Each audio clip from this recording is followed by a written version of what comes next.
Hello hello hello students, last video में हमने exercise 2.3 complete कर लिया था। ये वीडियो में स्टार्ट करते हैं एक्सरसाइज 2.4। पहले इसका बेसिक सीखना है।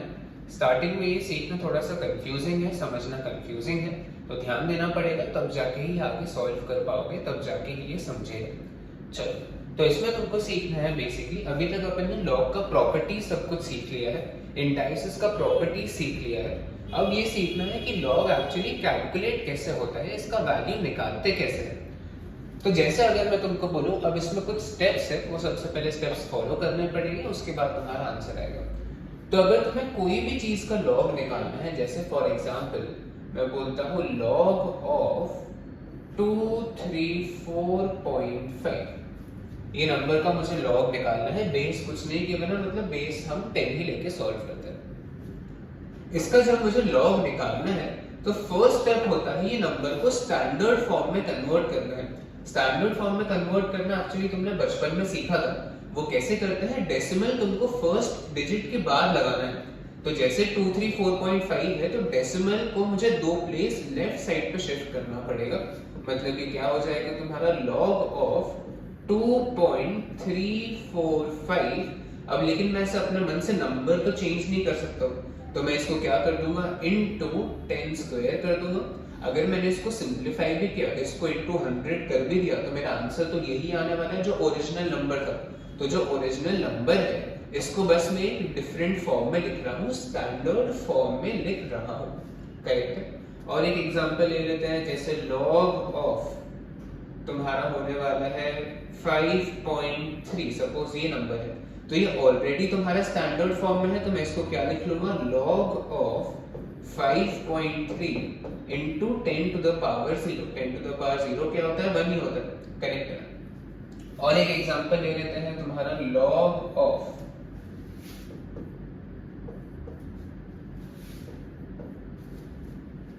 0.0023, सपोज ये नंबर है।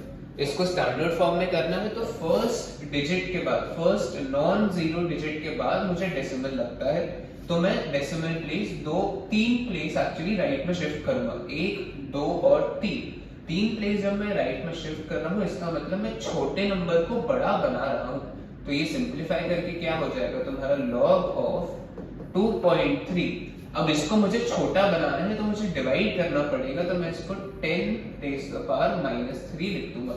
यहाँ पे मुझे मल्टीप्लाई करके नंबर बड़ा बनाना है, तो मैं 10 स्क्वायर से ही मल्टीप्लाई करूंगा।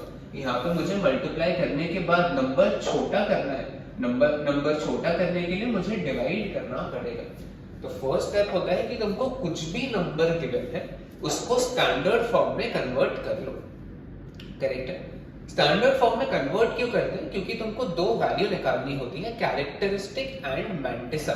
2 वैल्यू निकलती है, तो ये स्टैंडर्ड फॉर्म में कन्वर्ट कर लिया, तो ये जो 10 का पावर रहेगा दैट इज माय कैरेक्टरिस्टिक, और मैंटिसा का वैल्यू मैं लॉग टेबल की हेल्प से निकालता हूँ। मतलब लॉग ऑफ दिस का answer is characteristic 2 plus mantissa. अब मैंटिसा निकालने के लिए मुझे पीछे लॉग टेबल देखना पड़ता है। ये तुमको पेज नंबर 612 पे तुम्हारी बुक में गिवन है। पेज 612 तुम निकालोगे तो ये बुक में तुमको लॉग टेबल गिवन है and anti log table given है। तो अब लॉग टेबल देखते कैसे है, तुमको ये गिवन है, आंसर आया है तुम्हारा 2.345। करेक्ट है। तो हम पहले 2 प्लेस देखेंगे। सबसे पहले 23, तो 23 वाले रो पे मैं आ जाऊंगा। 23 मुझे मिल गया। अब उसमें नेक्स्ट डिजिट क्या है, 4 है, तो 23 पे 4, मैं इसका वैल्यू नोट कर लेता हूं। इसका वैल्यू है 3692। करेक्ट है। इसका वैल्यू 3692 मैंने नोट कर लिया। अब और एक डिजिट है 23 पे 4 प्लस 5, तो मैं आगे और जाऊंगा, 5 का कॉलम तुमको एक दिखेगा, तो 23 पे 4 मिल गया है प्लस 5, तो 5 में वैल्यू कितना गिवन है तुमको, 9 गिवन है, तो यहाँ पे मैं प्लस 9 कर दूंगा। तो फाइनली मेरा आंसर कितना आने वाला है, 13701 मेरा आंसर आएगा। तो ये कैरेक्टरिस्टिक का वैल्यू तो मुझे यहाँ से ही मिल गया 2, मैंटिसा का वैल्यू ये मिल गया है, तो जो भी मैंटिसा का वैल्यू रहेगा दैट इज ऑलवेज 0 पॉइंट, जो भी वैल्यू मेरा आया है 3701। करेक्ट है। इन दोनों को ऐड करूंगा तो 2.3701, log ऑफ दिस का आंसर इज 2.3701। नेक्स्ट एग्जांपल देख लेते हैं। इसका आंसर मुझे निकालना है तो सेम है, सबसे पहले तो कैरेक्टरिस्टिक का वैल्यू मुझे 0 मिल गया है, मैंटिसा का वैल्यू मैं लॉग टेबल की हेल्प से निकालूंगा। तो अब यहाँ पे 53 के आगे कुछ है ही नहीं, तो मैं 53 पे 0 देखूंगा तो तुमको एक पेज पे 53 मिलेगा लॉग टेबल पे, उस पे 0 देखोगे तो वैल्यू है 7243, तो जो भी वैल्यू आता है हमेशा 0.7243, तो 0.7243 will be your final answer. Log of this answer is 0.7243. Correct है। नेक्स्ट है ये वाला केस, तो इसमें सबसे पहले तो मेरा कैरेक्टरिस्टिक कितना आ जाएगा, -3 आ जाएगा। करेक्ट है। तो अब कैरेक्टरिस्टिक जब तुम्हारा -3 आता है तो उसको अपन 3 बार लिखते हैं, -3 नहीं लिखते हैं, उसको 3 बार लिख दूंगा। और अब मैंटिसा देखना है तो 23 पे 0 चेक करूंगा तो 3617 आएगा, तो ये 0.3617, तो ये फाइनली 3 बार 0.3617 ये ऐसा होगा। करेक्ट है। चलो ये हो गया है लॉग कैसे निकालते हैं। अब तुमको कोई भी बड़ी वैल्यूज रहेगी तो उसमें दो चीजें करना पड़ता है, एक बार लॉग करना पड़ता है, एक बार एंटी लॉग करना पड़ता है, तब जाके फाइनल आंसर आएगा। जैसे अगर मैं तुमको बोलूं, अगर तुम्हारे पास कोई बड़ा नंबर है 0.00916 होल रेज़ टू पावर 100, तुमको इसका आंसर निकालना है। तो इसका आंसर निकालने के लिए मैं पहले एक बार लॉग करूंगा, लॉग सॉल्व करके पूरा आंसर निकाल लूंगा जैसा भी आ रहा था, उसके बाद फाइनली एंटी लॉग करूंगा तो मेरा आंसर आएगा। करेक्ट है ना। तो अपन एक एग्जांपल ले लेते हैं, एंटी लॉग कैसे देखते हैं। चलो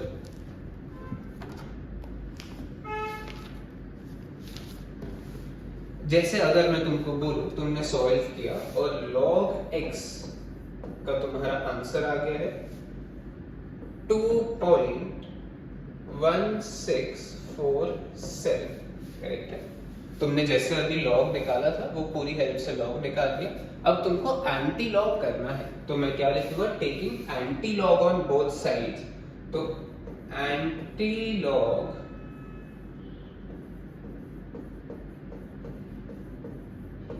of log x is equal to anti-log of 2.1647। Correct है। एंटी-लॉग और लॉग कैंसिल हो जाएगा तो x is equal to anti-log of this। Correct है। तो ये निकालने के लिए भी सेम दो चीजें, कैरेक्टरिस्टिक ढूंढना पड़ता है, मैंटिसा ढूंढना पड़ता है। तो ये एंटी-लॉग जब भी अपन करेंगे आंसर तो हमारा स्टैंडर्ड फॉर्म में ही आने वाला है। तो ये जो पॉइंट के पहले जो टर्म होता है दैट इज योर कैरेक्टरिस्टिक, मतलब ये क्या हो जाएगा तुम्हारा 2 प्लस, अब मैंटिसा कहां से निकालेंगे 0.1647 से अपन एंटी लॉग टेबल में देखेंगे। तो anti log is basically reverse of log only. Log में अपन क्या करते हैं, सबसे पहले कोई भी नंबर गिवन है 123.4, करेक्ट है, तो इसको पहले स्टैंडर्ड फॉर्म में अपन कन्वर्ट करते हैं 1.234 into 10 स्क्वायर, तो मुझे मिलता है 2 प्लस मैंटिसा। करेक्ट है ना। और फाइनल आंसर मिलता है, तो जो मेरा फाइनल आंसर आएगा that will be 2 point something only. Correct है ना, क्योंकि इसका आंसर तो 0 पॉइंट ही रहता है, तो फाइनल आंसर 2 पॉइंट समथिंग होगा। तो एंटी लॉग निकालने के लिए मैं सबसे पहले क्या करता हूँ, इन दोनों को, ये फाइनल आंसर को, इसका एंटी लॉग मुझे निकालना है तो मैं इसको सबसे पहले सेपरेट कर दूंगा। तो सबसे पहले सेपरेट करने के लिए ये 2 लिखा प्लस 0.1647 लिखा। करेक्ट है। अब एंटी लॉग टेबल से मैं उल्टा जाते जाऊंगा तो मुझे फाइनल आंसर मिलेगा। करेक्ट है। तो 2 प्लस, अब एंटी लॉग टेबल देखना पड़ेगा, तो लॉग टेबल के आगे ही तुमको एंटी लॉग टेबल गिवन है पेज नंबर 614 पे। तो इसमें तुमको देखना पड़ेगा 0.16 है सबसे पहले, 2 से स्टार्ट नहीं करता एंटी लॉग में, 0.16 से स्टार्ट करते हैं। तो 0.16 पे 4, तो 0.16 पे 4 चेक करेंगे तो वो है 1459, ये मैंने नोट कर लिया 1459। अब आगे और एक वैल्यू गिवन है 7, तो मुझे और आगे चेक करना पड़ेगा। अगर ये 7 नहीं होता तो ये मेरा फाइनल आंसर, और एक 7 है तो मुझे आगे देखना पड़ेगा। तो आगे 7 में तुमको वैल्यू गिवन है 2, तो इसमें +2 करेंगे, तो 1461 तुम्हारा आंसर आएगा, करेक्ट है। तो जो भी तुम्हारा आंसर आता है इसका, ये हो जाएगा तुम्हारा फाइनल आंसर विल बी। अच्छा, यहाँ पे और एक चीज है, जो तुम्हारा ये 2 होता है ये बेसिकली कैरेक्टरिस्टिक है। तो कैरेक्टरिस्टिक मुझे लॉग टेबल से कैसे मिलता है? लॉग टेबल में 1.23 इंटू 10 स्क्वायर, ये 10 स्क्वायर करता हूँ तब जाके मुझे मेरा कैरेक्टरिस्टिक का वैल्यू मिलता है, करेक्ट है ना। तो ये जो भी 2 है ये क्या होने वाला है, 2 प्लस नहीं होगा, इंटू 10 स्क्वायर हो जाएगा। अगर यहाँ पे 3 होता तो इंटू 10 क्यूब, 4 होता तो into 10 raise to the power 4, कुछ नहीं होता तो 10 raise to the power 0, correct है। तो ये कैरेक्टरिस्टिक मैंने इसको ऐसा लिख लिया। अब ये जो आंसर आएगा ये हमेशा मेरा स्टैंडर्ड फॉर्म में आंसर आएगा, तो 1.461, करेक्ट है। जब मैं लॉग टेबल में आंसर निकालता हूं तो उसका आंसर हमेशा 0 पॉइंट, एंटी लॉग टेबल में हमेशा स्टैंडर्ड फॉर्म। ये पूरे को मैं मल्टीप्लाई करूंगा तो ये कितना हो जाएगा, 146.1, ये मेरा आंसर होगा एंटी लॉग का। इसमें अभी और बहुत सारे वेरिएशन है, अपन क्वेश्चंस करेंगे आगे एक्सरसाइज में तो तुमको समझेगा। स्टार्टिंग में कंफ्यूजिंग लगना बहुत नॉर्मल है, स्टार्टिंग में कंफ्यूजिंग लगता है, अभी एक्सरसाइज करोगे तो एक्सरसाइज में तुमको बहुत अच्छे से समझेगा। चलो, ये वीडियो में इतना ही करेंगे। आई होप तुमको ये सारे कॉन्सेप्ट समझे हैं। अगर तुम्हें वीडियो पसंद आ रहा है then please like, share and subscribe. Thank you.